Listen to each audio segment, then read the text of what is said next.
পিরামিডের দেশে বাজে বিজয়ের নীর, কোরআনের আয়াতে শুরু হয় সকাল, মিশরের এই দল আজ বিশ্ব মাতায়।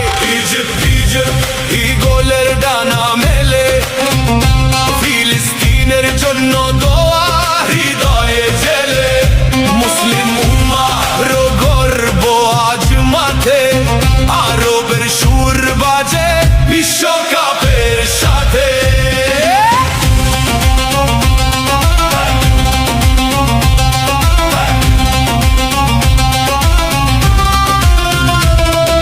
সালার পায়ে জাদু, দর্শক